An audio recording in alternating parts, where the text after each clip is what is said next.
इस वक्त चुनावी मौसम चल रहा है और सभी राजनीतिक दलों के लोग जनता के बीच जाकर अपने लिए समर्थन जुटाने में लगे हुए हैं।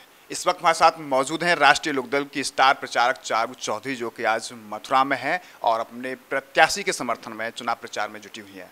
हम बात करेंगे कि अभी तक उनको क्या कुछ लग रहा है, क्योंकि राष्ट्रीय लोकदल 3 सीटों पर चुनाव लड़ रहा है। मैडम, चुनावी मौसम है और आपकी व्यवस्था को समझ सकते हैं। राष्ट्रीय लोकदल 3 सीटों पर चुनाव लड़ रहा है। कितनी चुनौती है अभी आपके लिए, और इस चुनाव को किस लेवल पर आप इसकी अकाउंटेबिलिटी ले रहे हैं? कितनी चुनौती है? चुनौती तो हर चुनाव में इक्वल ही रहती है। हर चुनाव आपके नज़रिए पे है, आप उसको जितना मुश्किल या जितना आसान समझें। तो इस बार भी कुछ बदला नहीं है, पर हम पूरी बुलंदी से, मजबूती से उतरे मैदान में। और गठबंधन है तो हमारी ताकत 3 गुना बढ़ गई है। कार्यकर्ताओं में जोश है, उत्साह है, और जो हम गांव-गांव दौरा कर रहे हैं तो हमें लोगों का आशीर्वाद भी मिल रहा है। तो मन में कहीं किसी भी प्रकार की शंका नहीं आ रही कि ऐसा कहीं पे भी कोई डाउट भी हमें नहीं लग रहा। आप चुनाव प्रचार में जा रहे हैं, जनता के बीच में जा रहे हैं। आखिर जनता क्या चाह रही है? जनता का मन क्या है? आपने कभी उनको पूछा है? जनता यही चाहती है कि हमारा जो भी प्रतिनिधि चुना जाए हमारे बीच हमें मिले। मुश्किल के समय में, दुख में, खुशी में उसका साथ रहे। जब भी कोई परेशानी हो तो जनता को इधर उधर भटकना ना पड़े। अपना प्रतिनिधि आसानी से मिल जाए, अपनी बात रखने का अवसर मिले, मुश्किलों का समाधान मिले। और हमें पूरा भरोसा है नरेंद्र सिंह जी हर उम्मीद पे ठीक से उतर पाएंगे। बेसिकली क्योंकि पॉलिटिकली सब लोग अपने दावे बहुत करते हैं, वायदे बहुत करते हैं, लेकिन पिछले 5 साल के कार्यकाल को आप जनता के बीच जा रही हैं, किस नज़रिए से आप देख रही हैं? और जनता भी उस कार्यकाल को किस नज़रिए से, आपने जनता पब्लिक के मन को भापा है? क्या कह रही है पब्लिक? पब्लिक निराश है, इसमें कोई दो राय नहीं है। और वर्तमान रूप से जो सांसद यहाँ रही हैं उनसे जो उम्मीदें थीं शायद वो पूरी नहीं हो पाई हैं। और मतलब मैं किसी के बारे में व्यक्तिगत कुछ नहीं कहना चाहती, लेकिन ये ज़रूर है कि जो पब्लिक ने सोचा था, जो चाहा था, वो हुआ नहीं है। इससे पहले जो कार्यकाल लोकदल का रहा था, 5 साल जयंत चौधरी जी का रहा था, उससे भी अगर आप तुलना करें तो कहीं ना कहीं ये पिछले 5 साल का कार्यकाल हल्का पड़ा है। आप तुलनात्मक विषय पर जा रही हैं। सीएम साहब की यहाँ रैली हुई थी, उन्होंने कहा है कि इतनी बार 250 बार जो है मथुरा की सांसद यहाँ रही है, जबकि उनका कहना है कि जयंत चौधरी इतनी बार नहीं आए थे। अगर वो इतनी बार यहाँ आई हैं, अगर उन्हें इतना काम उन्होंने यहाँ कराया है, तो जनता को इसका पूरा ज्ञान होना चाहिए था, उन्हें खुद भी पूरी नॉलेज रहनी चाहिए थी। लेकिन हम जब जा रहे हैं हमें इस प्रकार का फीडबैक कहीं नहीं मिल रहा।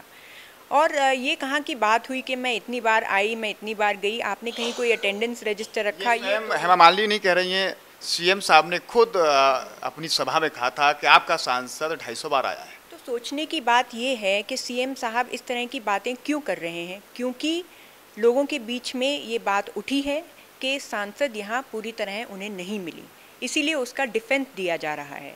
हमसे तो किसी ने नहीं पूछा था। राष्ट्रीय लोकदल सपा बसपा के साथ में चुनाव लड़ रहा है। क्या लग रहा है कि जो इनका अपना ट्रेडिशनल जो वोट है, गठबंधन का जो वोट है, कितना कन्वर्ट हो पाएगा? किस तरह से कन्वर्जन होता है उस पर मैं अभी कुछ कह नहीं पाऊँगी। लोगों के हाथ में है, ये चीज़ 23 को ही सामने आएगी, 23 मई में। लेकिन हम जब घूमते हैं लोगों के बीच, हमें जो फीडबैक मिलता है, जो रिस्पॉन्स मिलता है, उस पर ज़रूर मैं अपना कमेंट दे पाऊँगी। और उसमें कहीं पे भी कुछ मतलब क्लैश नहीं आ रहा है। लोगों ने गठबंधन को भी स्वीकारा है। जो नेताओं के बीच में अंडरस्टैंडिंग डेवलप हुई थी वो ग्रास रूट लेवल पे कन्वर्ट होती दिख रही है। कार्यकर्ताओं में भी वो अंडरस्टैंडिंग बन रही है। लेकिन सबसे बड़ा सवाल ये है कि जब गठबंधन की बात आती है तो कहीं न कहीं ये ज़रूर सामने आता है कि कौन स्टेबल सरकार दे पाएगा। अब यह है कि गठबंधन को लोग वोट क्यों करें, इसका क्या आंसर है आपका? सबसे बड़ा इसका आंसर ये है कि पिछले 5 साल में या 5 साल पहले जो आपसे वायदे किए गए थे, जिनके आधार पर आपने इतनी बड़ी मेजॉरिटी से सरकार दिल्ली भेजी थी, वो एक्सपेरिमेंट देश में सक्सेसफुल नहीं रहा है। जो नाखुशी लोगों के मन में है जो सबसे बड़ी डिसअपॉइंटमेंट, निराशा खास तौर से युवाओं में है, रोज़गार को लेकर किसानों में है, उनसे कितने झूठे वायदे किए गए, कहीं ग्राउंड पे कुछ है ही नहीं।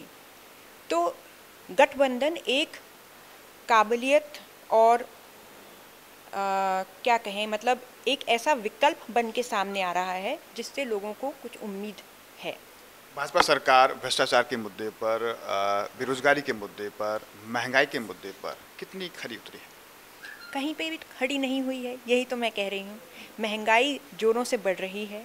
भाजपा सरकार ने किसानों के लिए किस तरह के वादे किए? सबसे पहली शुरू में उन्होंने 15 लाख की बात की, फिर उन्होंने फसल बीमा 2-2 हज़ार। आप गांव में खुद जाके पूछिए, कहीं किसी के अकाउंट में कौन सा पैसा आया है? सिलेंडर्स की बात हुई, अरे अलग अलग तरह की 2 करोड़ साल में नौकरियां बनाने की बात हुई। 45 ईयर्स में सबसे कम एम्प्लॉयमेंट जनरेशन हो रहा है। तो कहाँ से, किसी भी उम्मीद पे तो उतर नहीं पाई सरकार। और ऊपर से प्रचार में पर्सनल सब पे अटैक करना, सबके लिए ऐसी नीची पर्सनल बातें करना, ये सरकार के रिप्रेजेंटेटिव हैं, प्रधानमंत्री हैं, सीएम हैं, ऐसी बातें मेरे हिसाब से इस पद के लोगों को शोभा नहीं देती। हम बात करेंगे चुनाव को लेकर, मथुरा को लेकर। मथुरा में कई दिन से आपका प्रचार चल रहा है।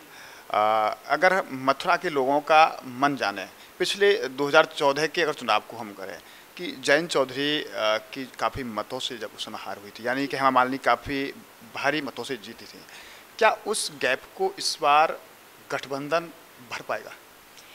देखिए, जो हार हुई थी उसको हमने ग्रेसफुली एक्सेप्ट किया।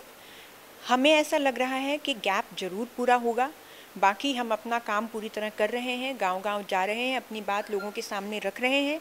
अब नतीजा क्या निकलता है वो 23 को पता चलेगा। आपने किया था कि इतने बड़ी जीत जब हुई थी भाजपा प्रत्याशी की, तो कहीं न कहीं आरएलडी का ग्राफ डाउन हुआ था।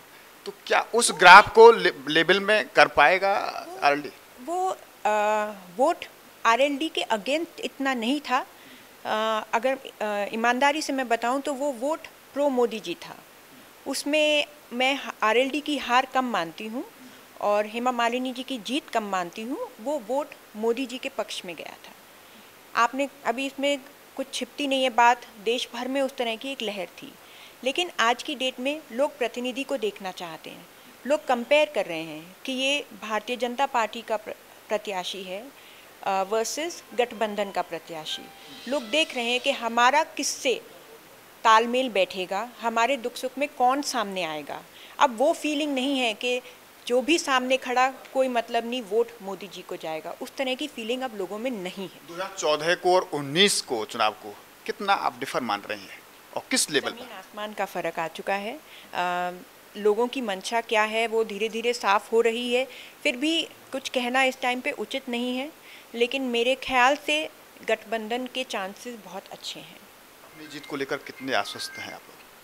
देखिए, इस तरह की बातों में मैं पढ़ना नहीं चाहती। हमारा काम है कि ईमानदारी से अपने दल के बारे में, अपने गठबंधन के बारे में, अपने प्रत्याशी के बारे में लोगों के बीच में बात रखना, वो हम रख रहे हैं। धन्यवाद। इस हमारे साथ रहे राष्ट्रीय लोकदल की स्टार प्रचारक चारू चौधरी। उन्होंने अपनी बात रखी और साथ ही साथ क्योंकि चुनाव का दौर चल रहा है तो निश्चित तौर पर उनकी व्यस्तता भी है और उनका जनसंपर्क अभियान भी जारी है। न्यूज़ पर्सन प्रमोद के साथ गोविंद भारद्वाज।